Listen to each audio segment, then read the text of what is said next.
What's going on, Knights of Fulcrum? It is me, your boy Gilbert. And me, Harry.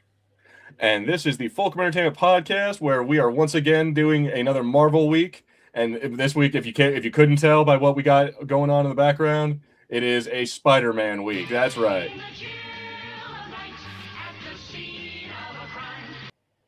No, but see, I didn't want to start with the opening link because I feel like we get in trouble for that.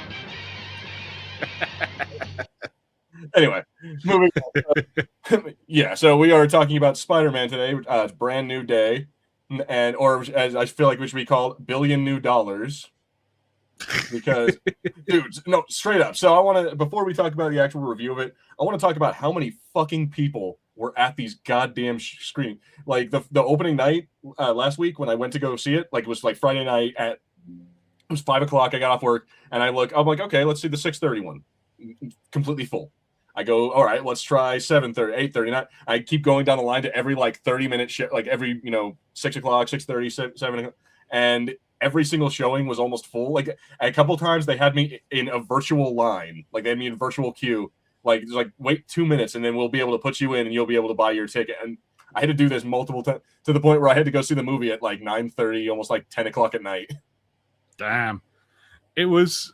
I don't know if that sort of thing was happening around here, but by yesterday at 10:30 in the morning, it was very empty. The theater, there was like, I don't know, like 20, 30 people maybe. Okay, so that's I mean, a week later, by that point, anyone who's going to see it multiple times or is going to see it at all has probably seen it, like, and then at that point, it's just people, just be like, oh, fuck it, I'll go check this out. The crowds won't be so bad. Here we see. What was Spider-Man's Spider-Man Brand New Day? What did it go? Box office. I'm just curious about that because I'm like, weekend was. Looks like so domestically it looks like 655 million and globally 1.6 billion dollars. Damn. Okay. So it was one of those things that everybody wanted to go see really, really bad, and it shows. So I guess that brings me to my. So I liked it, but it brings me to my question: what did you think of it? Well, I feel sad for the people who rush to go see it, because I understand. Spider-Man, I think, has been consistently one of the biggest stars of Marvel in the comics and TV and everything else. He's Marvel's Batman. He's the most popular one. Everyone loves Spider-Man. And it's been a long while since we had No Way Home. Everyone's been waiting to see what happens. We had like a big reveal at the end of No Way Home with the spell, meaning that everyone's forgotten who Peter Parker is. So, hey, we know that Spider-Man's in a different era now. He doesn't have Stark Tech behind him anymore. He doesn't have his family anymore. There's no Aunt May. He hasn't got MJ. He hasn't got Ned. How's he going to do this? And I think what they got was kind of a filler episode. I felt like in terms of a Spider-Man story, this was a bit of a weak one. It's not a bad movie. I think it's a very enjoyable movie. And I think, if you liked it, absolutely. Yeah. Like I liked it, but I liked it in the same way of like, I watch a TV show. I'm like, yeah, that was all right. That was okay. But maybe we'll get back to the main story next episode and we'll see what happens then. Mm-hmm. And well, maybe we will, maybe we won't. But it's like you said, they kind of sped run this whole like him mutating arc, and it didn't really go anywhere. So I don't know what other stories do you think we have with Spider-Man in the future? Give me goddamn motherfucking Man Spider. This was your chance. This was your time to give me Man Spider, and you dared not to do it. We had everything in place. You was teasing this whole thing of like, oh, his powers are changing and he doesn't know what's going to happen. Whoa. Hey, the Punisher's around. Punisher gets involved in the Man Spider storyline. Like, let's do it. Let's have Peter Parker turn into a monster. Let's have and then it can be this thing of you have other people around, and hell, maybe this is how you get Ned and MJ back in the picture because they've just graduated from MIT, and I think MJ did biochemistry or something. They could be part of the team that's helping this guy, and then they're like, hey, all of this seems familiar, and we have a connection to Spider-Man. What's going on? Start building that up. It would have been great, but you were cowards, Marvel / Sony. You were cowards, and you didn't do it. So yeah, I want that. Hell, I want you did a sort of version of Hydro Man in Far From Home, but he was a hologram. Bring me Hydro Man, bring me the Clone Saga. Just do all this stuff. There's so much Spider-Man to do. Just do some of it. It'll be fun. Like, you know, and make these movies cheaper. Make these movies cheap. That's fair. That is fair. I had to pay like $20 to go see the movie, so it was like I don't know what that translates to for you guys, but yeah, it's pretty fucking expensive to go see a Spider-Man to go see the Marvel movie these days, but still, yeah. Yeah, I don't just mean there's like cheaper for us as the audience, or that would be nice. But I mean, like, you know, like, hey, it'd be easier to make these movies if they didn't all cost hundreds of millions of dollars. Just I don't know, man. Like, you know, like go to Toronto, rent out some alleys that kind of look like New York, and make me a different story. like make me a story that's just a bit easier to do. But anyway, because I want them faster. Toronto. No, and that's fair. And I mean, and honestly, yeah, you're right. If they made him faster, they wouldn't have to do so I guess we'll talk a little bit about spoilers of the movie. So from here on out, spoilers for the movie. If you haven't seen it yet, I don't know where hell you've been.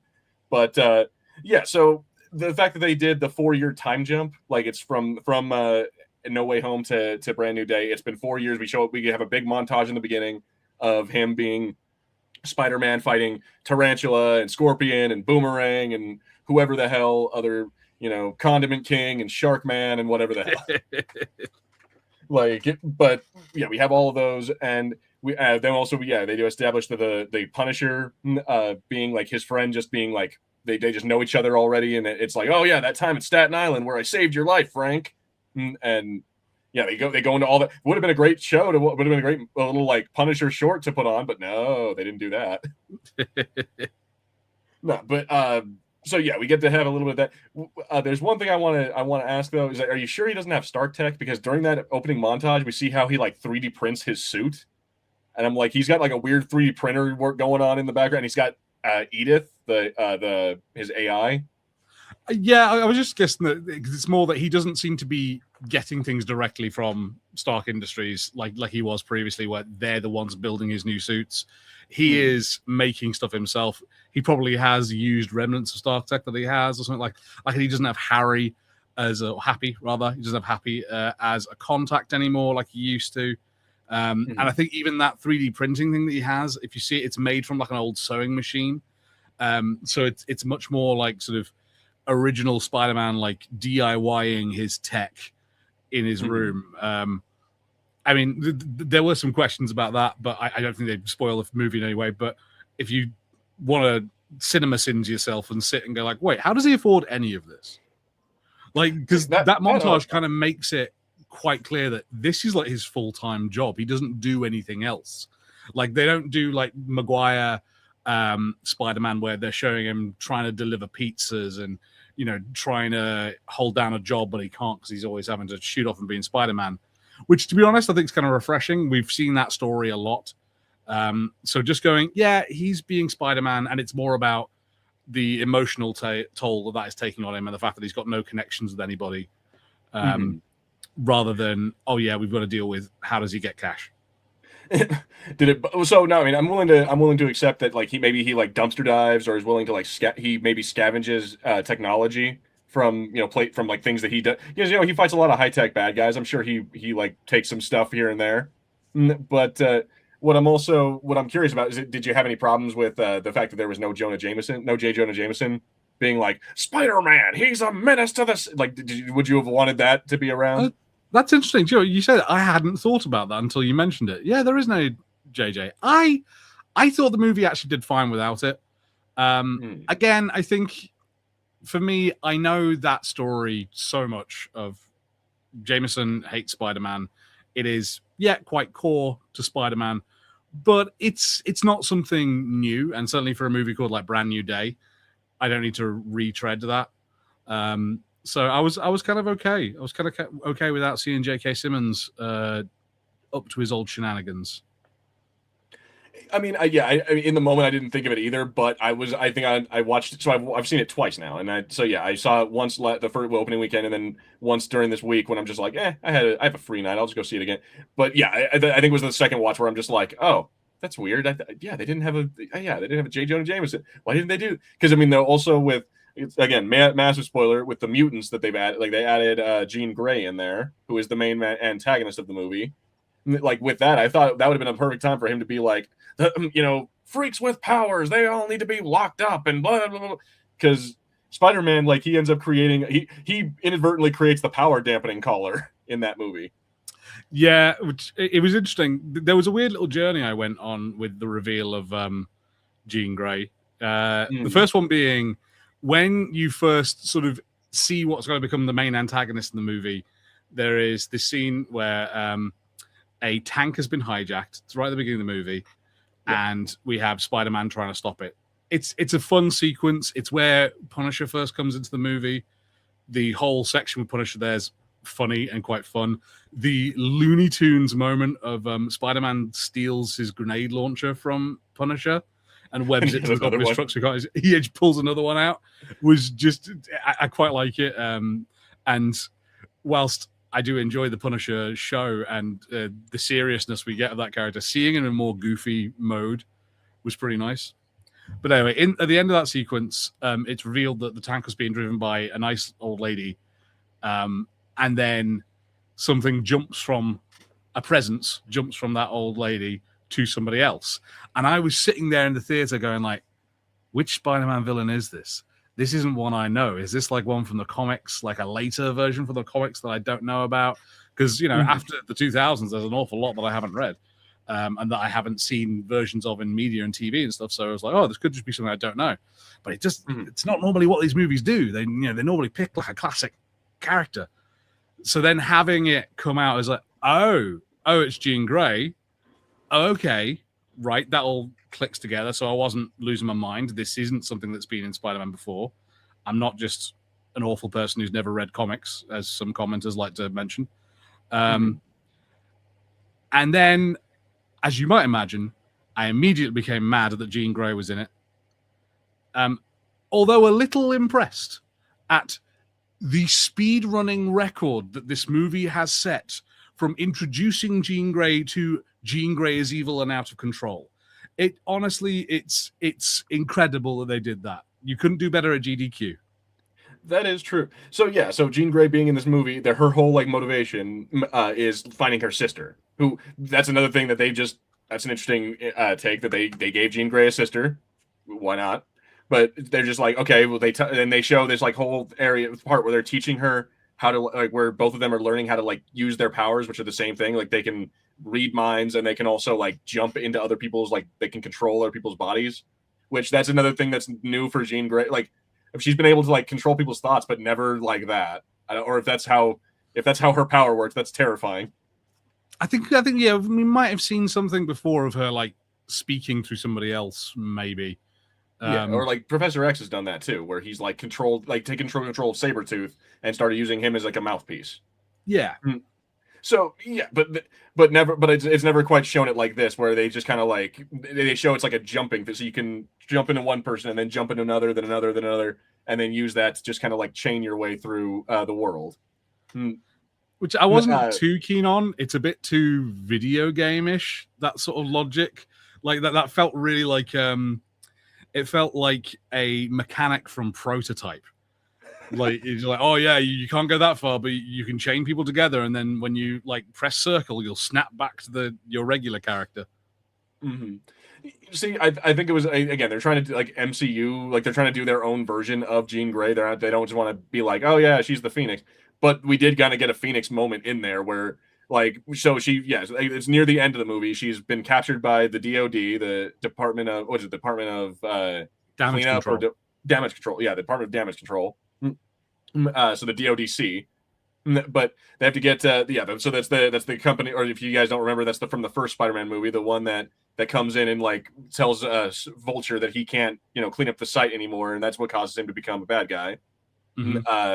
So that company or that government agency comes in and they kidnap her or they capture her. They put her in like this kind of Cerebro machine. Like yeah, it's sort of like some sort of Cerebro thing. They're very vague about what it's doing. which isn't that much of a It's sin like within comic book movies, but it's just sort of like, okay, so it's immediately enhancing her powers and they're mapping her brain or or something. I thought it was like they were tracking other people with her with abilities like her. I thought that was what that was. It's supposed to be her tracking them or finding people. But yeah, maybe that was just making her stronger because yeah, they by the end of that she ends up having telekinesis in addition to telepathy. Yeah, yeah, and she's a bit more in power wise as the Jean Grey that we know. Yeah, so I mean, it was a bit disappointing for me on two fronts. I think it added to this filler episode vibe because it felt then that the major story of this Spider-Man movie was focused on setting up for another movie. And I don't mind there being elements that get set up, but I'm like, no, I want this to be a Spider-Man story, and I feel like we spend a lot of it on Jean Grey and developing this character rather than just kind of having a few moments of like, oh hey, because this happened. I don't know. I'm trying to think of what else you could do. Either a recurring villain or just because this happened in Loki, now multiverse stuff can happen elsewhere or something like that. Sorry, yeah. No, go ahead. I'm trying to think of what I'm trying to say. And the second part is the issue I have of Jean Grey being evil is what my least favorite storyline of all X-Men properties. I guess maybe it's a good thing they got it out of the way early. So hopefully there might be a thing where they go, oh, we can't just jump to Phoenix in the second or third X-Men movie that we do. We actually have to think of something else. Maybe we'll get lucky with that. But it's just kind of boring and a bit kind of lazy, I think. There is also like a kind of sorry for being woke, guys, but there's just a thing of like, a woman has power. She's unstable and cannot be trusted with that level of power. I'm like, man, we just had Marvel Multiverse of Madness. Like, lean back and do something a bit different. That's a good point. I didn't even think about that. Another X-Men character, like not Scarlet Witch, who gets way too much power, and then suddenly everyone's like, no, you're too dangerous. We don't like you anymore. You're a bad person. It's like, yeah, you're right. I think and people say the MCU is too woke. Hey, and maybe I'm just too sensitive about it because I finally finished Game of Thrones. Spoilers for the ends of Game of Thrones. It's that storyline. So it's just kind of. Tell you what, when Jean Grey wiped, I'll agree to that when Daenerys Targaryen doesn't wipe out an entire city full of innocent people. Yeah, I'll at least give Jean Grey that. Also, to be fair, it's also the way this movie ends is the same way that Thunderbolts ended. Which not a bad thing because every other MCU movie has ended with a big fight. So like I can't just go, oh well, you can't always do the things the same. But it's just sort of like all right, this is how we're ending Marvel movies now. Is that what it is? You want to emotionally appeal to them and talk them down? Yeah, and I just kind of feel like I would have preferred all of that if it was just like more of a Spider-Man story rather than, oh no, we have to lend screen time to someone else. Not to someone else, but to another franchise.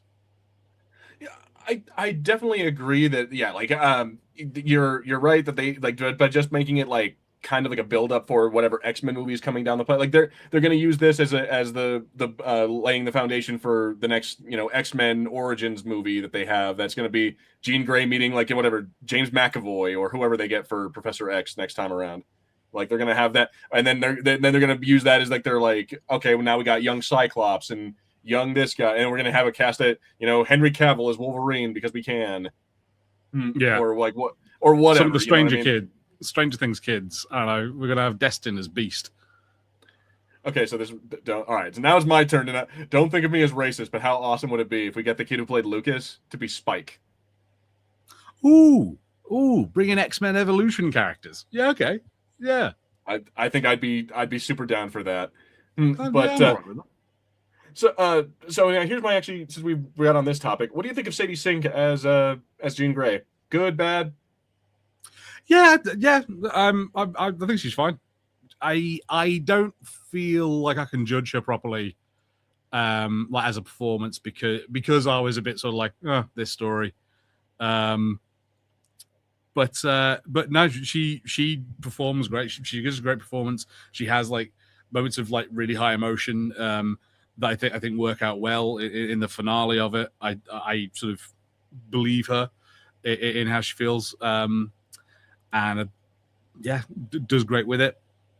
I don't know about again. It's not her. It's not her. It's the story. I don't know this whole thing of like Jean Grey being, like a hooded villain and I'm watching your Spider-Man. Seems a bit like hokey, and I honestly kind of hope that was a Mephisto. Like I because of like the whole like the demon like the like body jumping and shit like that. When we first get Jean Grey like kind of like showing who like talking to Spider-Man or whatever. She's like, "Oh, I'm in your apartment. You weren't that hard to find actually." And she's walking around like she's got the cloak on and shit like that. I know you didn't probably I don't think you watched Ironheart, but the main bad guy in that show is called Cloak, and his like the thing that gives him his power he got from Mephisto. So I was sitting here okay. like, oh shit, is this going to be a Mephisto story? Are we going to get that kind of thing of him like wishing his thing back to like MJ like remembering him and then him having like some dark horrible consequence? Yeah, But I'd be up for that. Yeah, because obviously, yeah, the spell to everyone to forget is based on a Mephisto storyline from the comics. Like it's a deal that he makes with Mephisto. Yeah, exactly. And like the thing that like that makes it a dark twist is that MJ forgets him and then he has to go through this whole thing again. And I'm like, okay, so if he had to do some shit like that, but it like turns out he dies at the end or turns into Man Spider or does something like that's you they could maybe explain that's why he's transforming is because of the deal. But yeah, no, I thought they were gonna go all kinds of way with this. And the fact that they did the Jean Grey thing, it was a welcome surprise, but also something I'm like, oh man, you guys had so much. You guys could have done so much more. yeah. I think that's it. There's a hell of a lot to work with after 70 years of Spider-Man. So yeah, like putting all your eggs into the X-Men basket for Spider-Man, your big kind of flagship property, felt a bit weird. Well, now that said, I'm not sure how they could top what they did before because I think still No Way Home stands as like the best Spider-Man movie of the four of the Tom Holland ones. Like we can discuss Toby versus Andrew versus Tom, but I like of the four that they made, I think No Way Home is probably the best of them just because of that use of the multiple Spider-Men and having like them talking about like their experiences, him having to be mentored by other selves, like by his older, more experienced Spider-Man. I thought that was a good one, and I thought it was kind of cool to have like Aunt May die instead of Uncle Ben, and then have the great power, great responsibility. Yeah, I'll give you that. I think yeah, focusing in on Aunt May and a relationship that you actually build up more, and because they skipped over to the origin story. For me personally, nothing has ever beat Homecoming. Homecoming for me is my favorite Spider-Man movie because it's like it's Spider-Man's at high school, but he doesn't look like he's 28. Like we have like this thing of him. We don't get the full origin story, but we get glimpses of how he started. We get the whole feeling of him being a kid. I think the way they did the Vulture storyline is fantastic. I think the way that at the time, the way that they tied it into the first Avengers was great. No, yeah, I have always. It's never topped. It's never been topped for me by these movies because like No Way Home is tons of fun. It's there's so much fun to it. There's so much fan service. But there are just like some real key things that are kind of dumb and spoil it a bit for me. For example, the entire thing being based on Doctor Strange not just stopping and going, okay, let's actually plan what you want, rather than doing everything at once. I'm like, you're a surgeon, man. You're supposed to be smarter than this. Yeah, no, that's. Oh, by the way, we have to take out his brain too. Okay, well, let me just do that while I'm working on his heart. It's like, yeah, no, that's not how it works. Yeah, like plan ahead, like and you're kind of like the smart. Everyone's smart in the MCU, but that's your entire power. Is like you read books and learn things. Like it's okay when you have Tony Stark is kind of a maverick scientist and he sort of improvises and does things on the fly. But Stephen Strange's whole thing is like, oh no, I read like every book in Comatage, like because I'm just that smart, and that's how I know like all this sorcery. Okay. Yeah. I mean, you're right. He's very methodical in his like. They show that in the first Doctor Strange. He's very methodical. So why would he just because Spider-Man's there, he just kind of gets stupid? Yeah, and like refuses to take any responsibility for what he's done, and like entirely blames a child. And just like you were literally the adult in this situation, buddy. So like, you fucked up my spells. Like I fucked up. You fucked up the spell, bro. So yeah, there's some issues, but then the entire movie is pulled up by we get the return of incredible actors, having obviously Willem Dafoe back is fantastic. He gives a great performance. It's the Green Goblin. Mm-hmm. And I forgot his name, but having Doc Ock back because he's my favorite version of Doc Ock that I've ever seen. Molina, Alfred Molina. Alfred Molina, yes, wonderful. I love it. It was this apology tour for the Amazing Spider-Man movies, which sent an entire generation of people off to give them a second chance and then realize they didn't deserve it. So like what those movies have done, or what that movie did for Spider-Man in general, huge. But it's not my favorite. But regardless, the point I was making is that like there are better Spider-Man movies. So do we think that this? I don't think this one could have topped, whatever your favorite Spider-Man movie is so far. I don't think this one was going to top it. You know what I mean? No, nothing that I saw in the trailers made me think, oh, this is going to be the greatest Spider-Man movie of all time. Yeah, I'll give you that, and it would have been wrong to expect that. In the same way of sort of the first movie that comes out after Endgame was never going to be that great a movie because it was like we just had the pinnacle of this whole experiment happen and it worked out somehow. So no, I don't think it was going to be right at the peak, but I think they made a misstep. So, I mean, all right. So let's go ahead and talk about this because the misstep you're referring to is them doing like focusing on the X-Men rather than actually making it a Spider-Man story. It's like it's building up for whatever X-Men movie. So,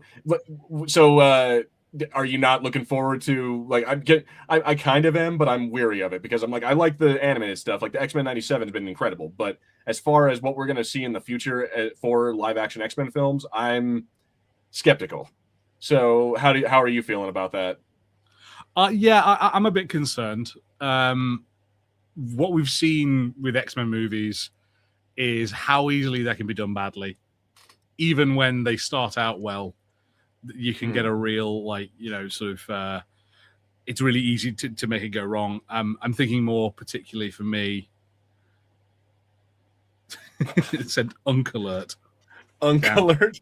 Okay, so two things real quick. Well, since he's in here, 885th Batman fan, what's up? Good to see you. Says, is John Watts as a director missed for Brand New Day because Destin Daniel Cretton, that's an interesting name, isn't a hack like Brett Ratner is when he did the X-Men Last Stand. Well, I'm going to agree with you on that. Brett Ratner should have been nowhere near X-Men. No. I don't think it wasn't Brett Ratner. It was what's his name? The guy who did the Superman movies. No. It's fuck. I'm trying to think. No, it was Brett Ratner who did the third one. I'm trying to think who was not on that movie. Who's the director who? Fuck. Okay. You know what? I'm an idiot. Never mind. All right. Let me answer your question. John Watts. I think the direction was fine. John Watts was good for the first two movies. 3, 2. I think he only did the first 2. Yeah. I mean, either way, with Marvel and the way Marvel is structured, director is a very weird role compared to all the other movies, like every other movie that's made, because they don't have the same level of control as you do on another movie. It's like why he did all 3. Was it Edgar Wright was originally signed on to do Ant-Man, and he moved away from it because he didn't have that level of control, and he would have had to do a lot of, the studio wants this to happen, so you've got to change it. And like Brian's. I remember Bruce Campbell, when they were asking whether he was going to be in Multiverse of Madness, was like, yeah, maybe, I don't know. Like with Marvel movies, they're making edits and changes to the movie up to the day that it comes out. So we don't know. It might be, it might not. So I personally don't feel like I ever have that big of a feeling of the director. I think the last time that we had it was when Thor changed from Shakespeare Man Oh, over, yeah, to over to Taika Waititi. Yeah, no, that's fair. So, all right, so I found out while Harrison was talking. Yes, John Watts did all three of the Spider-Man movies before this one, and so again, I'm like, I think that it had definitely a tone shift because it was a little more like beating him. It wasn't like happy-go-lucky or like a happy feel. Like it didn't have like that like happy Spider-Man that we see in like most of the or where like playing the Ramones in the background while he's fucking swinging through the city enjoying life being Spider-Man. Now, this one is much more like Amazing Spider-Man. He is like depressed. He's bummed out. He's in his 20s and he's not having a good time of it. Like he's one step away from becoming a red pill guy. Like if they put on more MCU Joe Rogan, he might be lost. If he was listening to the wrong podcasts, yeah, he could really be getting in trouble. But that said, I'm like, I think the direction was fine. It's I think you are right though that like as far as directing is a kind of a different thing as far as like the producers, like the production company, all the people in the background who throw money at it and kind of run the scene. So I don't know. I think it's a hard question to answer. And then as far as this, I guess I gotta do a thing now. So fuck it, I'll do a simple.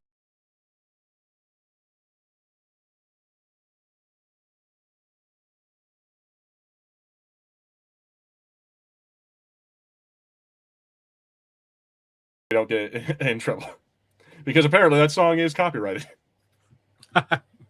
Who would have thought? But so anyway, at any rate, so and also I did find out about it. You're right. It was Brett Ratner who did the third one. The real one, the person I was talking about was Bryan Singer, because he did the first two.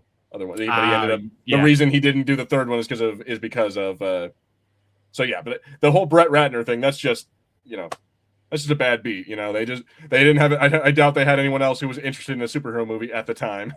Yeah. So yeah, and off of that, talking about X-Men. X-Men Last Stand is a great example of like how badly you can do things with the X-Men. I think partly because the X-Men has so many moving parts, and you have to sort of pick on stories you're going to do. The original movies are well remembered because there are bits of them that are great, there are bits of them that aren't so great. I remember when First Class came out, and I was sort of blown away by how good I thought that movie was. Except for Beast, they ruined Beast in my opinion. Agreed. Wrong casting. And also their freaky CGI hand feet was a bad idea. I get what they were trying to do again with the whole like making him just a normal dude and having the white. They were trying to make it like that '60s original Beast, but then they ended up making him blue in the movie anyway. So it's like, well, and like '60s original Beast was a giant dude still. Like true. That was kind of that was sort of part of the gimmick of Beast, was he was this huge hulking character who was softly spoken and a genius, and he just wanted to sit and read his books. But anyway, yeah. Sorry, what I was saying about First Class that was great, and then I think those movies went downhill relatively quickly. They started messing around, and again we've gone to the Phoenix Saga, and because of what they'd done with Mystique, it meant that we had this like character who we're used to having in a very sort of very particular kind of storyline, being in a very different one. And I was like, okay, right, I don't know what we're doing here. Fine. But they paid a lot of money for Jennifer Lawrence, so they're going to get their money's worth on Jennifer Lawrence. And so when it comes to Sophie Turner, yeah, and so when it comes to the new X-Men, whatever they're going to do in the MCU, I am hopeful because the MCU largely has done quite well when it introduces characters in. It goes, okay, we're going to bring them in, and we do some things correctly, I'd say, at least with the big ones. I still haven't seen it, but I have heard all the reception of Fantastic Four, and Fantastic Four was something, comes from a legacy of a bunch of bad movies, but they were like, hey, we're going to do it right. We're going to do it in a way that works for everyone. And like I say, they brought Spider-Man in after years of doing other stuff, and I think they really hit the nail on the head when they brought Spider-Man in. I think they did it brilliantly. Like the only time that I think they didn't really introduce characters well were things like, but the Eternals. I just don't like the Eternals as a movie, and I didn't. Other movies, I've come away going, wow, I love this character. Like Guardians of the Galaxy. No one really knew much about the Guardians of the Galaxy. They were no way near as popular as they are now. They got introduced in this incredible movie. Awesome. So I'm hoping we'll get something like that with the X-Men, and I'm hoping I would like the X-Men. The only worry I have is the tone that they have gone with Jean Grey in this movie, I hope does not carry over to when they start doing their own X-Men movies. So how do you mean? Like, I mean, because so in the movie, like we mentioned already, they do have like Spider-Man, trying to figure out some tech for himself. Like he's trying to stop his own mutation. So he creates an inhibitor chip, which I got some Toby vibes from that one with like the Doc Ock. But it ends up becoming like what will be inevitably become the power dampening collar in whatever X-Men movies. And so, but what I'm asking is how did they do Jean Grey wrong, or how did they do Jean Grey bad for you? Not wrong necessarily, but it was just very serious. Like it felt like really kind of like a darker end of things, a bit grayer, a bit Zack Snyder's Superman for me. Just a little bit like, yeah. And while X-Men is great for that, because like X-Men at its core has like this great allegory for real world issues, it is also bright and colorful. And I want to maintain some of that, of the kind of feeling of discovery and wonder that you get with X-Men. Well, I agree. So what I was getting at is that in X-Men, you're right. They do have discovery and wonder. Like you see Genosha, or you see like the Savage Land or something like that, and it's like, wow, this is so cool. But then also in that same vein, you also have like the Friends of Humanity, or you have like bigots and people who are like hunting them down. Like the opening of the X-Men cartoon has like originally it has Jubilee running from an angry mob, and then like getting stuck down an alley. So I'm like, that is also part of the X-Men, is them being persecuted. And so like they are, I feel like this is going to become a thing more recurring, is that like when we get a full-on X-Men movie, we're going to have the DODC, the Department of Damage Control, being like, we can't trust mutants. They're dangerous. We can't have that. We're going to start seeing stuff like them trying to use mutant powers or create anti-mutant weapons and stuff like that, Yeah, no, I think absolutely we're going to get that, and we need to have it. It's integral to X-Men stories. I should be more like having Jean Grey. So having Jean Grey wearing just a jacket with a hood on it, like throughout this. She's not a superhero. She doesn't have a costume, and she's not fighting Magneto and the Brotherhood of Evil Mutants. She's fighting Mr. Melchick from Severance, and they're in a grey office building that's like 1 degree away from being the back rooms. I think it's just like, can we make sure that we keep the fun in this, that like we have with the other movies. So, and it looks like we're seeing a bit of, at least in the Doomsday trailer, because we're seeing, in the trailer we see Cyclops in the blue and yellow uniform, and we've got Gambit, like comic accurate Gambit. I'm like, let's please go in that direction. And remember that this is a comic book movie. It should be fun. It will discuss, darker themes, but it's not going to be black leather. There's a blue tint on the entire film. And, everyone's grown a beard because they're sad. No, okay, fair enough. Like you don't want it to be like super like a super bummer, or kind of like depressing, the way that like other X-Men movies have kind of like set a tone for. Yeah. Okay, no, that's fair. And I'm like, I feel like they have to kind of have that a little bit, but no, you're right. If they do a future, when they do a future X-Men movie, let's make it kind of like, let's kind of make it like that first Bryan Singer movie, because when they when they show like the Xavier Mansion for the first time, it is kind of like, wow, look at this. Like there's children teleporting while playing basketball. There's There's a fucking like, yeah, there's a whole school here. Like, oh, look at that guy who froze a fireball, even though that's not possible. Yeah, yeah, and if you can, you don't have to do this, but if you can, try and figure out a way to make Toad in his original costume look cool. That's my challenge to you, Marvel. Do you have the balls to try? His original. All right, I have to Google Toad's original costume. He looks awful. He looks really bad.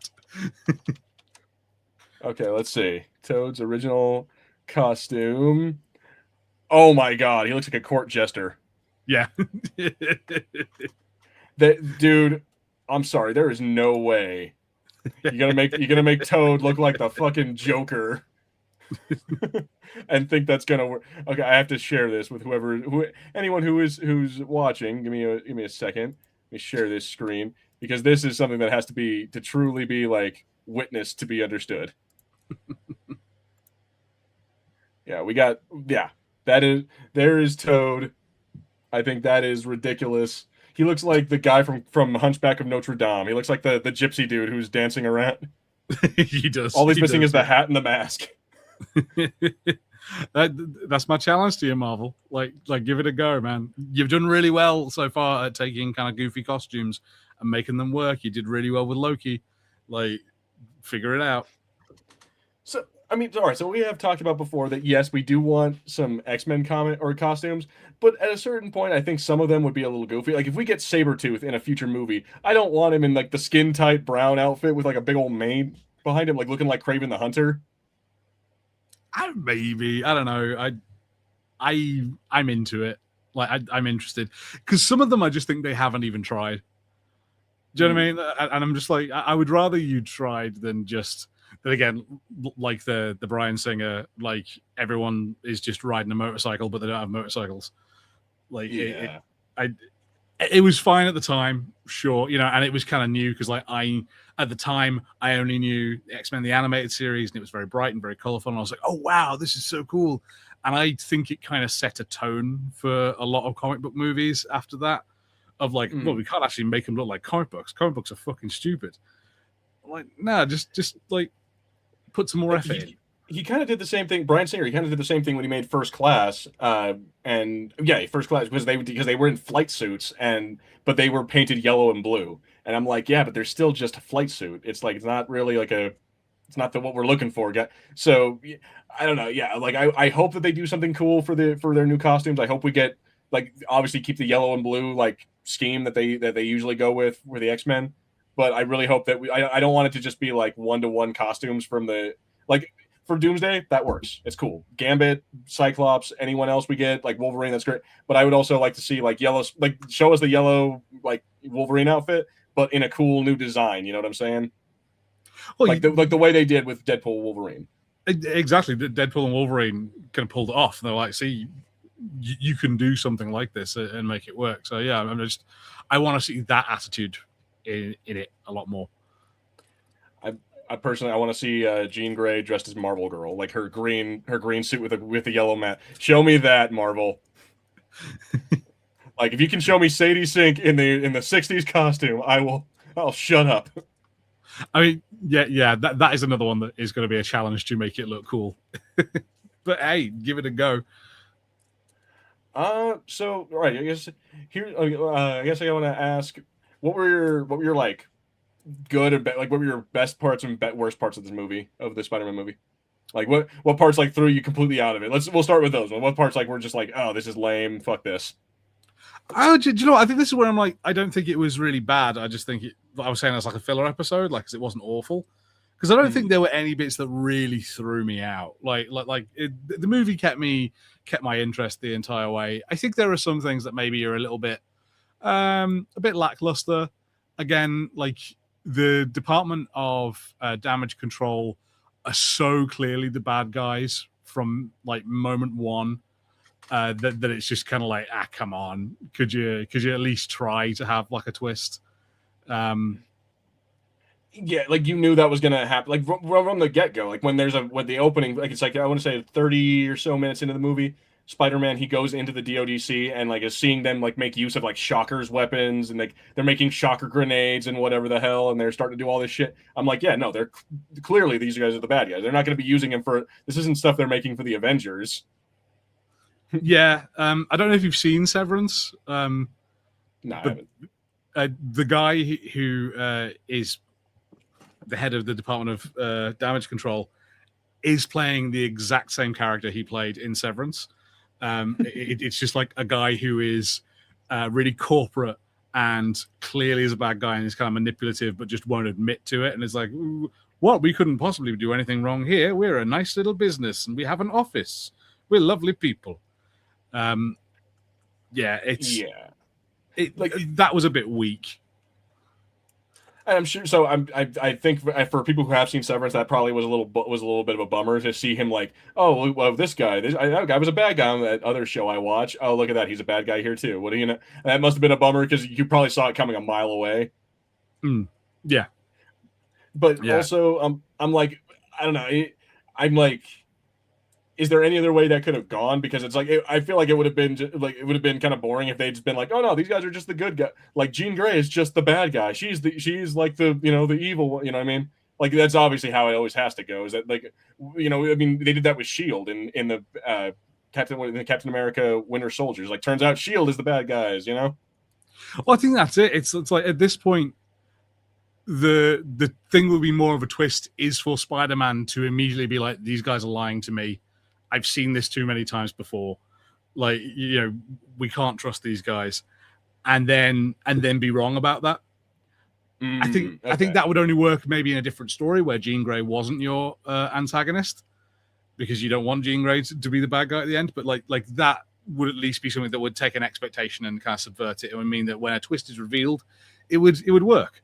As opposed to, and this is the thing, part of that twist is that Mr. Melchick, it's not his name in this movie, but it's almost exactly the same name. Yeah. He claims that when Jean Grey is tranquilized and taken into custody, she says the word Sarah to Spider-Man. Spider-Man's like, hey, what did that mean? And he goes, oh, someone close to me called Sarah passed away recently. And when she jumped into my mind, she read my thoughts, and I was thinking about Sarah. And so that's why she was talking about Sarah. That's where that came from. Mm-hmm. And then there's a whole bit where like Spider-Man later is like, wait, no one remembers anything when she comes out of them. So he was lying to me. And I was like, you already knew that. 5 different people have told you I don't remember doing this. Like the Department of Damage Control guard who he webs up at one point is like, I don't remember anything. I'm really sorry, I don't remember. He's hearing it all the way through the movie. The old lady who he first, like the very first lady he finds who's like taken over, when she jumps out of her body, she's like, Spider-Man, what's going on? Where am I? It's like, but you had to listen to MJ to. It's because the power of boners is stronger, dude. Yeah, I guess so. Bringing on to what you asked about my highlights, I think, to be fair, the thing that's the highlight in this movie for me is actually the interactions between Spider-Man / Peter Parker and all the other characters. They're fun. They're kind of charming.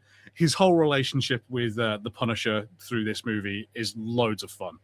I really like it. I don't know. It's a chance for the Punisher to be more lighthearted. I think John Barenthal's having a great time being funny throughout this movie. They're at the very end where he helps Spider-Man maintain his anonymity. Yeah, he's wearing the mask. He's like, like screaming in the window. Oh my god, yeah, John Bernthal keeping up his weird noise for no good reason. There's a moment where he turns up with what looks like an LMG, like shooting the Hulk, and he's just doing that scream. That was probably one of the highlights for me. So yeah, like he goes to see Bruce Banner, and like they said, that's set up for later, and then Bruce Banner gets taken over by Jean Grey, and apparently that breaks something in his mind and causes Professor Hulk to no longer exist. Like now he's like back to being scary Hulk. Yeah. Which whatever excuse you need. I don't like Professor Hulk personally. I like it when he was the big scary Lou Ferrigno Hulk. So that's yeah, but like when we have that moment of him like fighting the like the Hulk, or the Punisher is fighting the Hulk with Spider-Man, he's just like, all right, I'll go find the girl, you fight this guy. It's like, are you just trying to get out of fighting the Hulk? Yeah, I guess kind of. I'm like, fuck yeah. Like, dude, fuck yeah. It's like, I mean, that makes sense. I wouldn't want to fight the Hulk either. Well, and to be fair, yeah, like it has been well established that the Punisher's whole thing is he has guns, and guns are useless against the Hulk. So he wasn't really going to help that much there. Yeah. But he's also useless against Jean Grey. So sure. Well, there was one part that made me laugh because it took me out of it. Because he goes after Jean Grey, right? And while Peter's fighting the Hulk, like he gets flung around, and so there's a part where John Brinthal walks into the scene, sees, like, looks over and sees that, and goes, "Good luck, Peter," or like he says it in like this real like weird way, and I'm like, what the fuck? Oh, it's because the teenage girl is controlling him, and I'm like, what the fuck? I thought that was hilarious that he just like he has this like, I don't know, he sounds like a sassy 16-year-old for that 1 second. I'm like, what the hell? That was good. Like, yeah, all of the stuff with the Punisher is great. I think I like most of the stuff with Ned and MJ. I think they do that really well. Like, I think one of the things that this movie has absolutely maintained is that Tom Holland still feels like Peter Parker. He still feels like Spider-Man. He's quipping and being fun, even in the bits at the beginning of the movie where he's been alone for years and, like, you know, he's kind of getting down on himself. He still is funny all the time. And, like, you see in the montage him making puns, and he's cracking jokes with the police officer on the phone. That was a cool thing of him having like the back and forth with the detective. I think it was Del Rio, maybe, or hang on, I have to look. Detective in Spider-Man, but yeah, but that whole thing with like him being like with like hanging out with the police detective and like talking around the phone and stuff. I'm like, that was kind of cool because we saw stuff like that in the Spider-Man game. Yeah, exactly. I was going to mention that. Yeah, the PS4 Spider-Man had those moments, and yeah, it felt great, felt so real, and it makes sense. Like, yeah, he's got someone at the police department that he works with, and it is much, you know, it's his job. There are some bits where I'm like, for this guy being real, like, no, I've got to make sure that no one knows I'm Spider-Man. You have too many of these conversations on the street. He's just running down the street being like, oh yeah, I was following Scorpion last night. It's like, dude, maybe New Yorkers are just too busy with their own bullshit, but bro, what the fuck? I think whoever runs that bodega where he keeps buying his flowers, that guy knows he's Spider-Man. Because like he's just like, he does this like twice a week. He comes in, he picks something up, his phone goes off, and he runs away, and then Spider-Man's on the news. That guy's Spider-Man. Also, yeah, at a certain point, people would start to recognize. I don't care how like he kind of tries to change his voice a little bit. Like you can tell that when he puts his mask on, but I'm like, you can still tell it's him. Holy shit, Mr. Action, watch the movie. Yeah, boy. Yeah. Well, tell us what you thought of it. Action. Here's one scene I really liked, and I thought it was weird, but also kind of like funny. Was the Yelena scene when he goes to see Black Widow, and he goes to her office, and it's just like literally it's like a bathhouse. Yeah, it's a Russian bath. Yeah, which it was nice to see because I've been seeing so many people talking about her potatoes online, and I was like, "Wow, what's happening?" This I was like, oh, "Okay, this is what that's about." Yeah. Oh yeah, big Avenger, like big potato. The Avengers take on big potato stuff. You're more like little potato stuff. Like you sound like small potatoes. That's not inaccurate. Yeah, I liked all the stuff with Yelena. It was fun. Yelena has grown on me, I think, as a character, being introduced through Black Widow, which it's not one of my favorite of the movies. It was a bit of a downer, and then I think the next thing she turned up in was Hawkeye, which I was also not that into. But she's been loads of fun in Thunderbolts. She's fun in this, so I'm like, yeah, okay, well, let's keep Yelena around. I think her strength is being like wholesome. Is like because in Hawkeye we have her like that moment where she's doing like she's in what's her name, Kate Bishop's apartment. She's eating fucking mac and cheese and just goofing around with her, even though like Kate Bishop's like, holy fuck, I'm about to die. Yeah. Like same thing with I would say Black Widow. She has those kind of moments of being kind of like it's like they're just like it's a buddy cop movie, but they're like sisters. Yeah, I mean, definitely like the, but she and obviously David Harbour are my favorite things about that movie, and I also still really love David Harbour in Thunderbolts as well. I don't know why. Maybe I'm stupid, maybe I'm old, but the Red Guardian just makes me chuckle. His depiction of it is probably one of the funniest. It's like the best moment in Black Widow is when he turns up in that limousine to pick them up. Yeah, no, you're right. And he's just like, oh, firing countermeasures, and it doesn't have, and like it turns on like disco music and shit like that. It's like, bro. Yeah, no, so that was like that. So like again, like that's one of those things that made the scene cool to me. Also made it a little weird. I'm like, did you just want to get Tom Holland naked? Is that just you just wanted to see him in his underwear? Is that just what it was? I mean, it suggests that she has that with everyone. So either she wants to see everyone naked, or she genuinely is like, well, then I know you haven't got weapons, and which kind of makes sense. And hey, like, well, movies have led me to believe that plenty of criminals will have meetings in bathhouses for similar reasons. No, that's fair. They end up. That's why they're all in the. That's why all the mobsters are in the sauna. Yeah, that kind of thing. No one's wearing a wire because where would you put it? You don't want to know. Nah, but so yeah, that was a fun scene. I think his entire thing of like having organic webs, like having to learn how to use organic webs, was fun. Yeah, that was okay. I don't know. This is my whole thing about me being mad about Man Spider. Because and this is where I don't think, like, to what you said, 885th Batman fan, about it being the director. Because the issues that I have, I don't think are a direction thing. They seem like producer notes to me.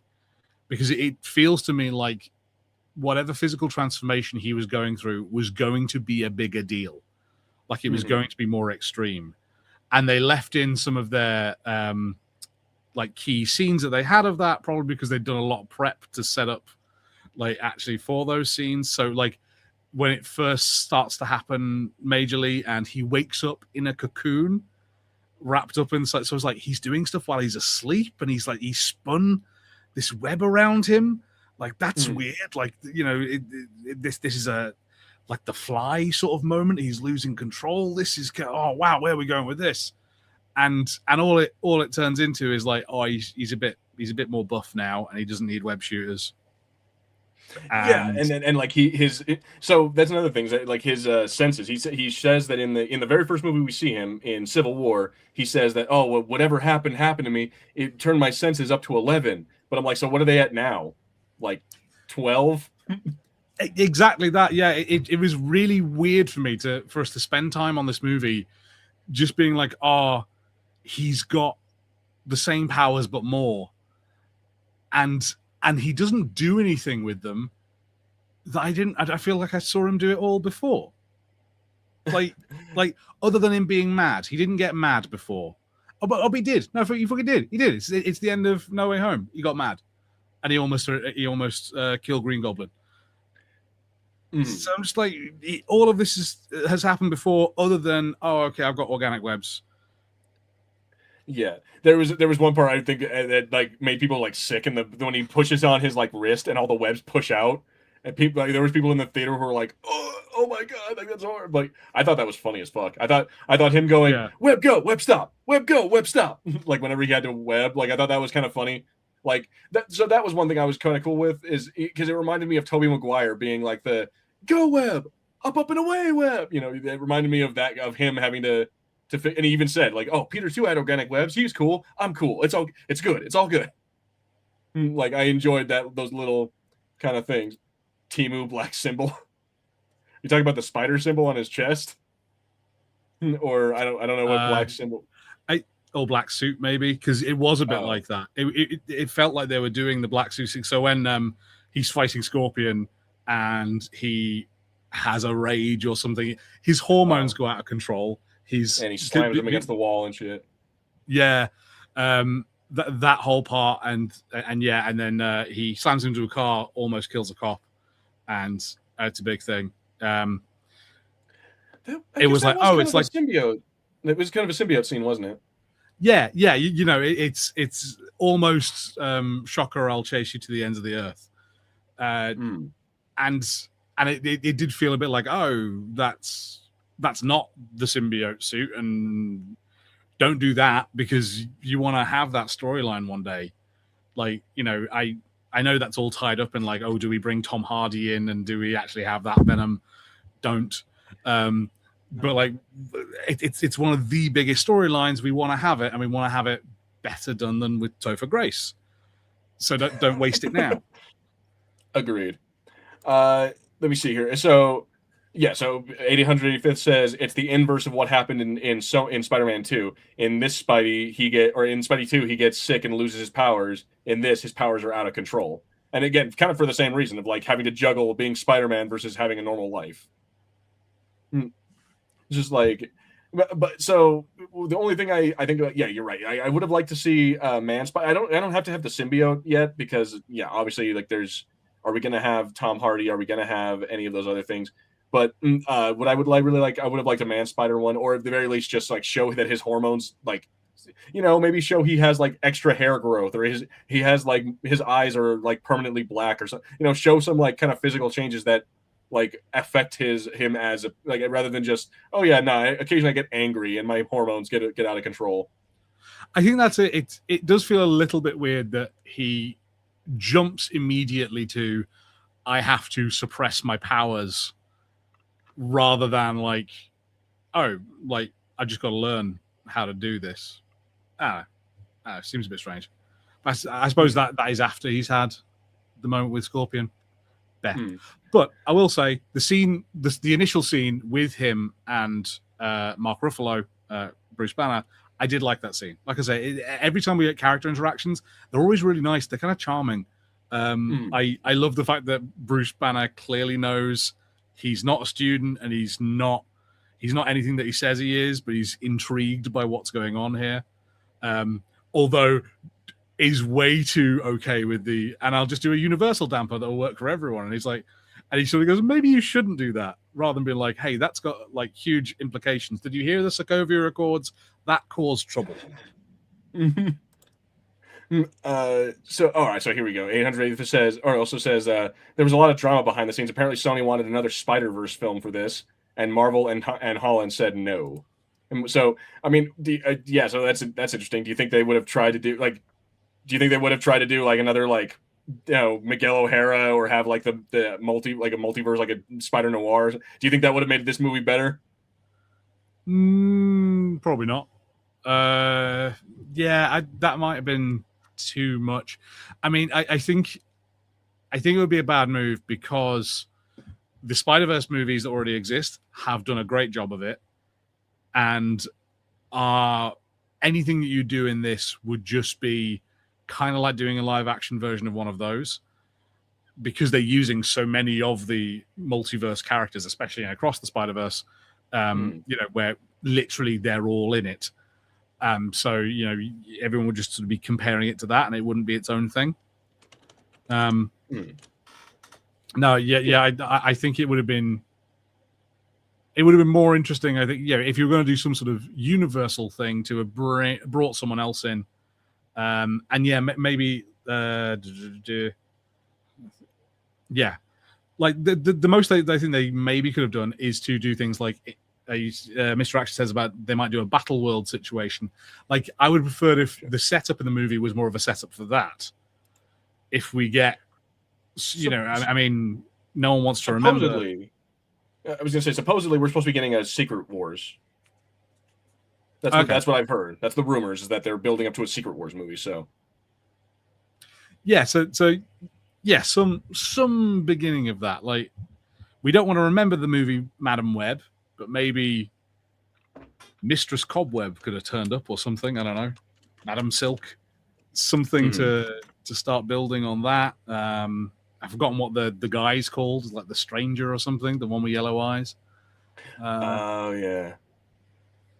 That guy was in the. I watched the Craven movie. The Stranger is in that one, or the Foreigner, not the Stranger, the Foreigner. Foreigner, yeah, okay, yeah, something along those lines, maybe. Oh, they announced a Secret Wars movie? Oh, okay, so they announced one. My bad. I didn't realize that they had announced one. I just thought it was rumors, but oh yeah, so 885 says that apparently they were going to have a symbiote invasion to justify Venom: The Last Dance. I think we just need to forget Venom: The Last. We just need to forget Venom ever existed. That Venom ever existed. We just need to move on from that and just accept that we got Tom Hardy in his little cameo in fucking No Way Home, but let's just leave it at that and no more of that shit.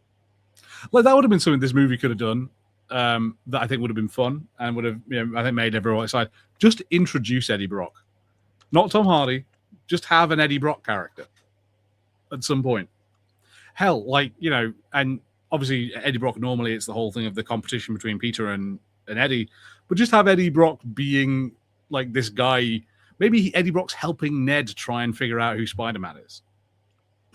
Something. Maybe Eddie Brock's the guy who was dating MJ. Oh, that would be fucking awesome, dude. Because they never actually named the guy. He's in the credits. He's named boyfriend. So I'm like, they could just as easily be like, oh, hey, Peter, this is my boyfriend Eddie, and it's like, oh shit. Yeah, could have been something. See, Mr. Action says Tom Hardy Venom was fun. The first one was fun. The second one, I tried. I really tried.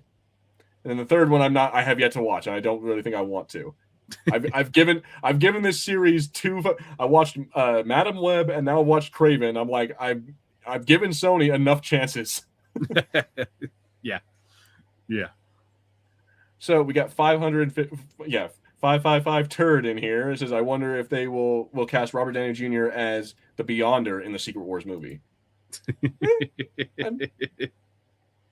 Because Robert Downey Jr. has to be everything. Every major character has to be Robert Downey Jr. I mean, why not? You know what? While we're at it, let's make it turns out the Watcher is just a variant of Tony Stark. Just a super smart Tony Stark.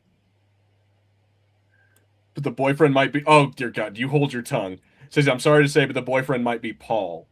And so, Harry, if you're not aware, Paul is a character. I mean, I don't know the full story, but it's a character that's had like a very controversial run in the comics recently. Apparently, I guess it was either like I'm not sure if it was like time travel or like a multiverse something or other, but something happens in which Peter Parker goes like missing for a while, and MJ just kind of moves on from her. Or I think it was like it was like a time travel something or other. But she ends up like marrying and having children with a guy named Paul, who I guess turns out to be he's either not real or he's like from another universe or something. I don't know. But the point is, she ends up with Paul and has 2 kids with him, and then refuses to like break up with him or leave him for Peter. Like Peter's like, well, I'm back now. I want to be with you, and she's like, yeah, but I'm in love with him. And then he ends up dying because the fans didn't like him, and that led to MJ becoming the new Venom. Huh. All right. Yeah, it's a whole thing, but yeah. So no, don't say it's Paul because I don't want that. No one wants Paul. 808 says, dude, the Daily Bugle is not a newspaper company in 616 world. It's a podcast like Alex Jones, Infowars show. Yeah. Well, yeah. Yeah. No, we know that. That's what I'm saying. So Eddie Brock doesn't have to be a photographer with the Daily Bugle like he was in the old stories. Like, you can bring him in as something else. Like, yeah, if you want to, you could just make him like, again, something. It doesn't have to be some Alex Jones he could be like an Andrew Tate motherfucker. Or he could be like another internet troll. He could just be that douchebag that everyone's met at some point who brings like an old film camera to parties and no one really cares, but he's really into it. We can't do it, but how awesome would it be if they made Eddie Brock like some Charlie Kirk douchebag? Like, he doesn't do news or anything. He just goes around debating fucking college kids. No, we've got to get off of that because I can't say anything that isn't deeply offensive. No, fair. Secret Wars comics with the origin of Venom. No, I don't think the Secret Wars was the origin of the black suit. Like, that I think that was because of Jessica Walter. I want to say that it was because of like one of the Spider Women. Like, he ended up wearing a black suit to like for that. yeah, like Venom. I think that came like a few like decades later. Yeah, hang on.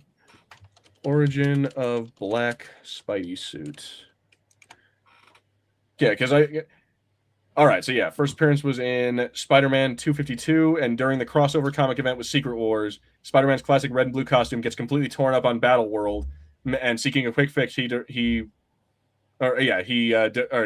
basically a clothing a suit fabricator to make him a new suit, and he makes it black.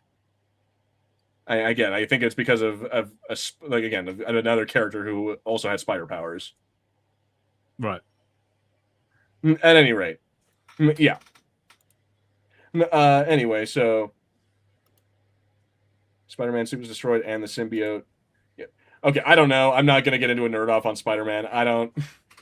I haven't read enough of it, and nor do I remember enough of it to get into it. But let me see here. We do one more comment, then we'll go back to talking about the movie for the last 20 minutes. It says Avengers Doomsday is just like Avengers Infinity War. The threat on the horizon is something the heroes aren't ready for. I'm like, yeah, I think they're pretty sure they said that in the trailer. Yeah, I mean, I can see that as potentially a bit of a maybe not weakness, but it feels like, oh yeah, we've seen this already. You know, it's always got to be, oh, we're not ready for this. It's always got to be, oh, this is something completely new because you've got to build up your stakes every single time. So like, I know someone was saying about how cool they thought it was that like when Doom blocks Stormbreaker with his fingers, and I was like, oh, it shows how incredibly powerful he is. And I'm like, yeah, it just feels kind of lame that the only thing we can do is be like, this ain't your daddy's Doom or whatever. And wow, he's even tougher than Thanos. Damn. That's why we've got to get the gang back together. But anyway, to the movie.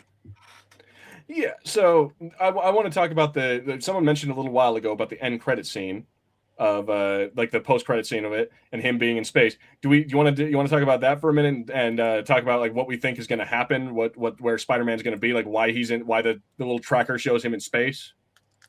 I mean, yeah, presumably it's to do with whatever's going to happen in Doomsday, I would think. So far, if I'm right, we haven't seen Spider-Man appear in any trailers for Doomsday, which doesn't really mean much.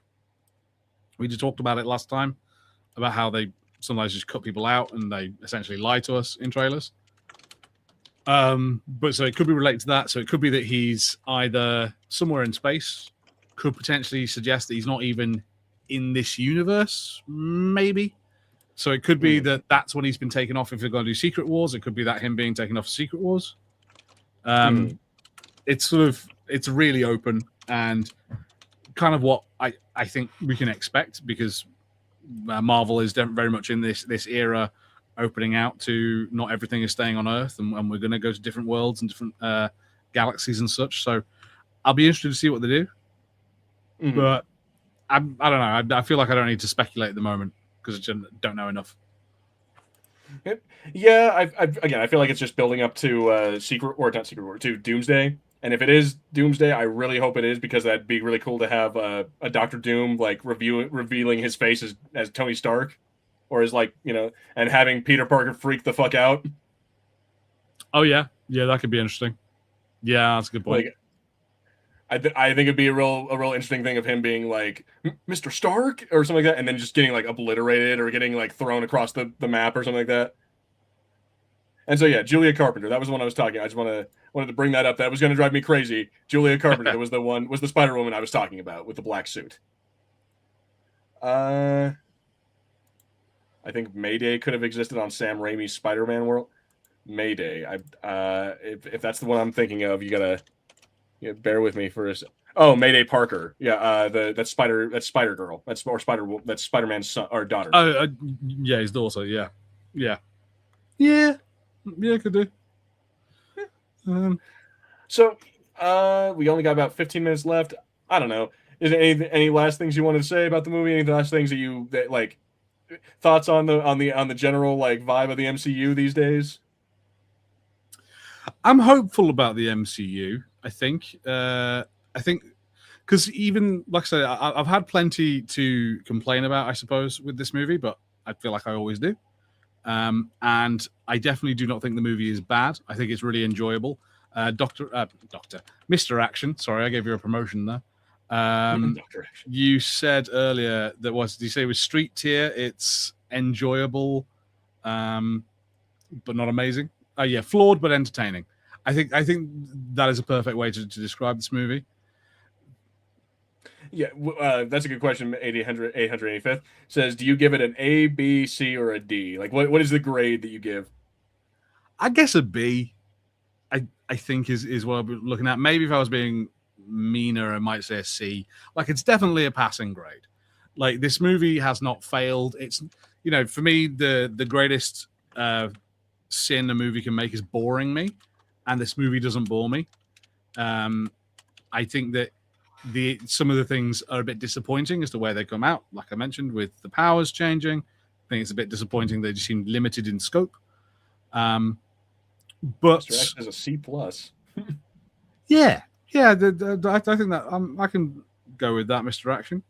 But overall, the movie is fun. I think that's the thing. Like, the things I want to talk about the movie, into the bits I enjoyed, are all just like, like I loved all. I don't know why. I find the whole conversation about chili really fun. Like, I just found it funny. I just like that being Frank Castle's thing. Like, do you like chili? I made chili. I also like the fact that, like, he says I made chili. What he has done is heated a can of chili. Like, I mean, in America, that's making food. And Peter being like, I would not eat that chili if I were you. The moments where we see him reconnecting with MJ and Ned, I think, are great. So I really love the chemistry between them still. When he is working on the inhibitor at Frank's computer and he's talking to MJ, and she's like behind the curtain, it's just like, oh yeah, like, these guys will still be friends somehow. They will still be connected somehow. And then that scene where he goes back to her apartment and he sees Ned again and gets introduced to Ned for the first time, that Ned realizes, and he's building an X-Wing with him as a nice little circle of story there. I really like that moment. That was cool when he walked into their apartment the first time. Like, he's just like, oh, they're having a party or whatever. Let me just go over there. Maybe they'll just think I'm a neighbor. And he goes into Ned's room. The first thing he does, he picks up the little Chewbacca. That was pretty cool. Like, there was some heart in it, and I did appreciate that. So yeah, I'd give the movie a solid B. Like, not the. I still think that No Way Home is my favorite one. And then even after that, like, Far From Home kind of has like one of the best scenes of like him having to deal with Mysterio and all of that. Like the hallway scene of him having to fight Mysterio at the end. The whole like terrifying thing of like when it first reveals that Jake Gyllenhaal is the bad guy, like, all of that was just great. But yeah, no, it's a solid B for this movie. It does what I wanted to do. It entertained me, and fuck it. I was surprised to see Jean Grey. I'm like, I wasn't expecting it. I thought that whole gene pool thing was just him was just Ryan Reynolds being a goof, but it turns out he was being like, hey guys, the new movie. Or leaving clues. Or maybe he's referencing Doomsday. Maybe that's a thing, an Easter egg for Doomsday, because I know there's a bunch of shit about how the original Jean Grey actress didn't get a part in it. So there's this big old thing about her being like, yeah, I'm not in that movie, and they made a mistake not doing. I'm like, what if you are, bitch? You're probably in that fucking movie. Oh, interesting. Okay. Yeah, it's kind of fascinating to think what they could have done with that. One of the things I didn't mention. Sorry, this is another complaint. But because you mentioned it about Far From Home. Far From Home makes a big deal about the Peter Tingle. And we have the moment of him using his spider sense to fight Mysterio and him sort of getting in touch with it.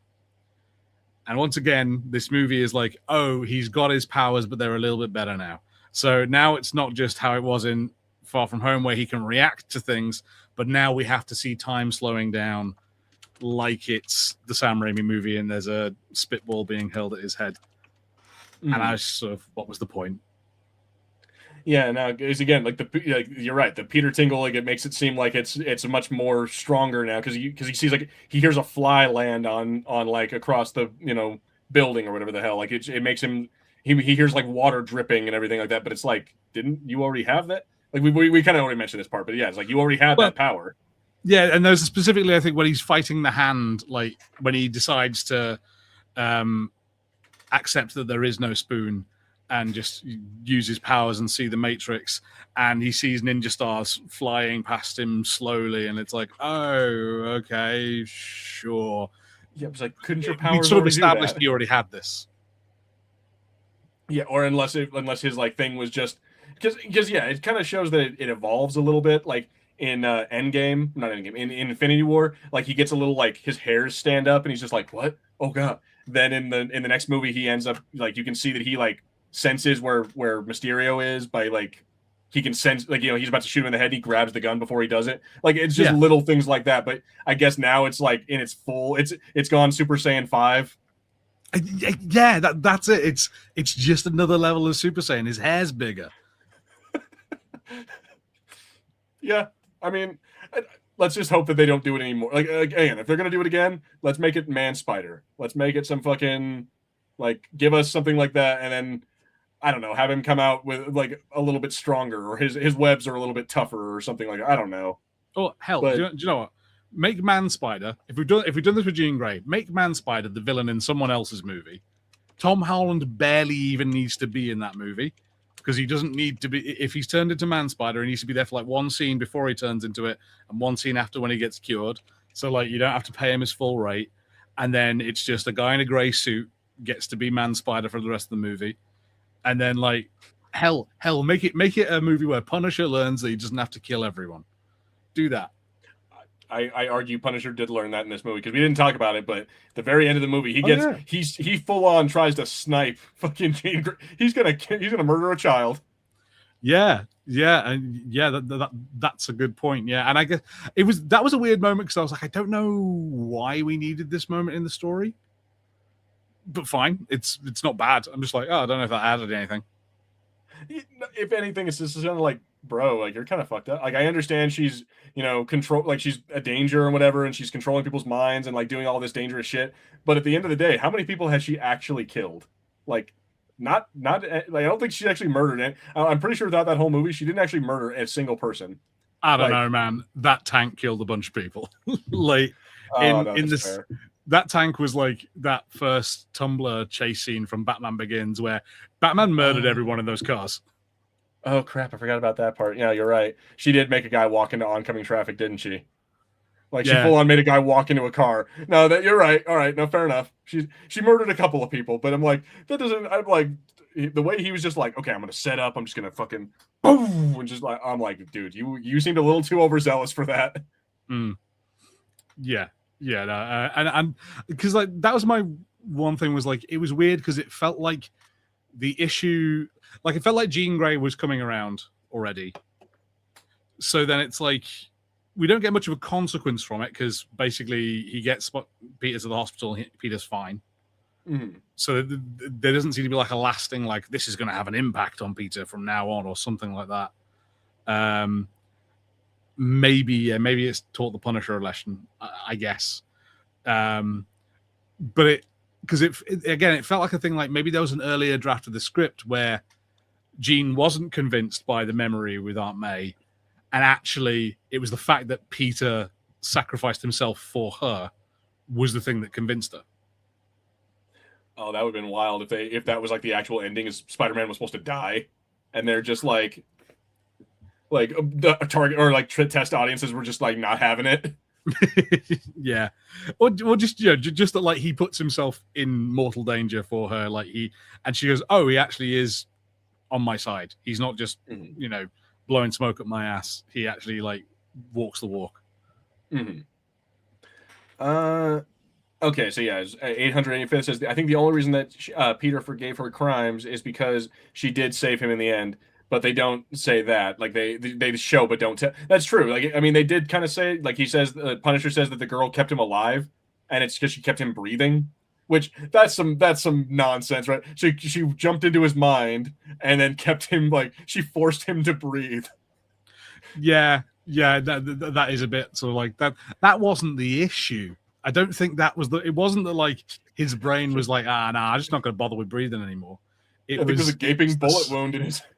Yeah, the massive trauma, and possibly forcing it to continue. Also, they have like ventilators. Like we can force people to breathe if we need to.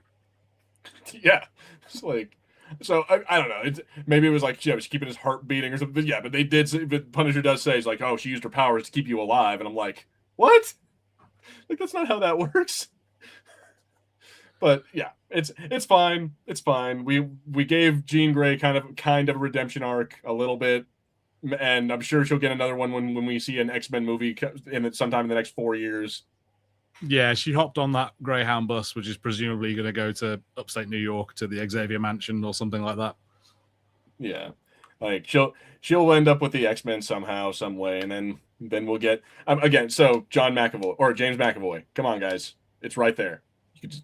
He's right there. He's still fairly young. You could do it. I don't know. I'm kind of interested to see if we can get someone else to be Professor X. I don't know who, but like, I'm a bit sort of like I would like to have new cast for like when we bring something into the MCU. I want a different version. Like, I think we got away with it in some of the multiverse stuff, and that's why, like, you know, we discussed it. I think that the X-Men that we've seen in the Doomsday trailer are going to die because they're from a universe that is being destroyed. We got Wolverine with Hugh Jackman, but he's not this universe's Wolverine. And to be fair, he doesn't even go back to the Marvel universe. He goes back to Deadpool's universe. That's true. So, like, actually, who we're going to have? I think let's have a clean slate, fresh cast. Let's do something else. We're already doing that with Jean. Let's keep it up with everyone else. No, I think you're absolutely right. It would be a cop out if we kept out like again because they're doing it. They did it in Deadpool, but that's not the 616 like sacred timeline universe. So if we're going to be doing anything in this universe, let's not have a cop out and be like, oh, let's pull him from let's pull Cyclops from this universe. Let's pull Professor X from that one. Yeah, you're right. Let's do it organically and just have normal people or have normal like characters from this universe. Yeah. I don't know who. I don't know who's going to do it. You know, like Tracy Morgan from when he did that superhero movie with Drake. Who the hell is Ben Whishaw? Ben Whishaw. Oh, okay. Oh, he played Q in the new Bond films. Yeah, all right. Yeah, I could see that. Is he Paddington? Did he play Paddington? Is he the voice of Paddington? He is, in fact, the voice of Paddington. Oh. It's like, I know him mostly as he's in a movie called Perfume that's amazing. Oh. Yeah, I watched the Bond films. And I thought those were pretty good, but I don't think I've seen that guy in much else. Or apparently I have. I just didn't realize it. But that's a good shout. Nice. You know what? That might actually work. I might actually be kind of down with that. Before we go, we only have a couple minutes left. Quick, give me your like fired off your X-Men castings. Who are you gonna get just for like a main like Cyclops, Iceman, Wolverine? You know. Oh, I don't know anyone. I don't. This is the problem with the MCU. They're using all the big names, so now I have to like think of like smaller people or like ridiculous people. Who should be anything? Should be anything. Okay. Do you know what? Actually, do you know what? This could potentially be a Professor X cast because I don't think he's not been in the MCU yet. I don't think Jude Law hasn't been in the MCU yet. Jude Law could be a Professor X. No, that's a good shout. That's actually not a bad shout. I don't think he has been in the MCU, so yeah, no. Jude Law. I don't know if I wanted to get. I was thinking of someone who would make like a good like villain. I think Ralph Fiennes as Magneto would be a fucking great choice. That is a good shout. Yeah, Ralph Fiennes as Magneto could be awesome. Actually, yeah, that could be quite cool. Jude. Oh, that's right. He wasn't Captain Marvel. He was the bad guy. You're right. He wasn't Captain. God damn it. Daniel Radcliffe as Logan. Okay, we need to kill that now. We need to stop with the Daniel Radcliffe as Wolverine. This needs to stop.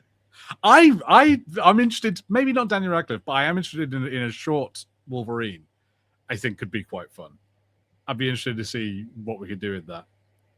I'm telling you, Cavalrine needs to be a thing. Like we need to have him more than just a Like we could end this bullshit of him hitting on Jean because he's like a 40-year-old man, and we could have fucking Sadie Sink over there as Jean Grey. So we could have teenage fucking X-Men, and then just angry fucking Henry Cavill Wolverine.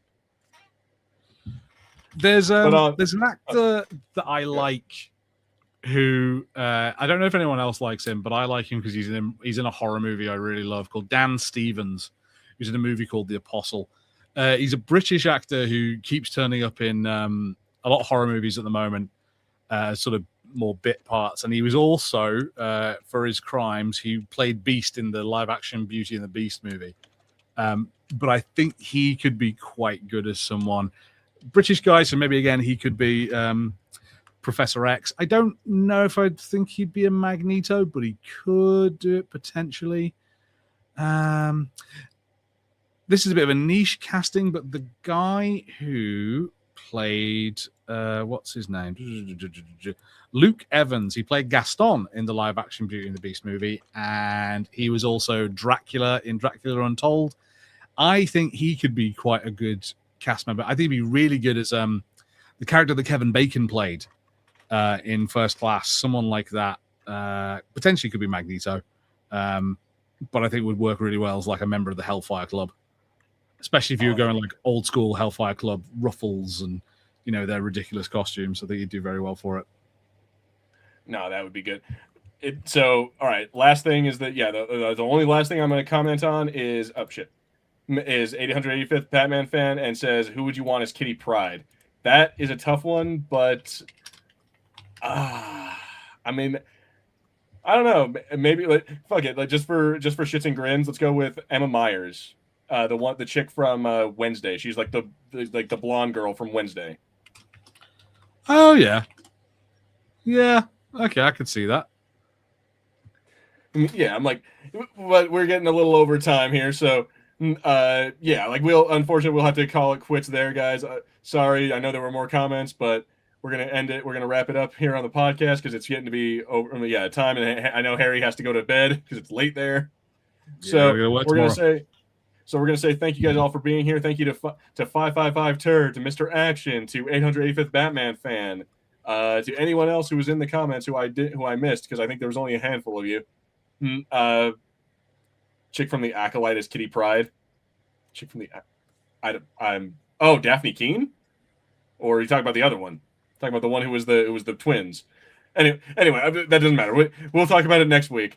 Anyway, so yeah, we're like I said, we're wrapping up. Thank you guys all for being here. Make sure you like, subscribe, comment below. Check us out next week where we will be talking about what did I put on for next week? I completely fucking X-Men 97. X-Men 97. No, actually, that's not true. That's Star Wars: The Ninth Jedi. Because while we were dealing with all this Marvel stuff, they just up and released that anime out of nowhere on Disney Plus. So yeah, we'll be dealing with I guess we could do 97, but yeah, it'll be the week after. There's got more stuff to watch. Okay. Oh, poor you. You have to watch more Star Wars stuff. What? Poor everyone feel bad for Harrison. And meanwhile, Harry. Fuck off! Nah, but thank you guys all for being here. We will see you all next week. And of course, thank you to our Fulcrum Council member, Peaky. We love him. He is awesome. Harrison, anything you want to talk about before we go? Nothing yet. No, things are in the works, but nothing's coming out yet. Same here. And all right, so this has been the Fulcrum Entertainment Podcast. I've been Gilbs. I've been Harry. And we will see you both next week. Adios, everybody.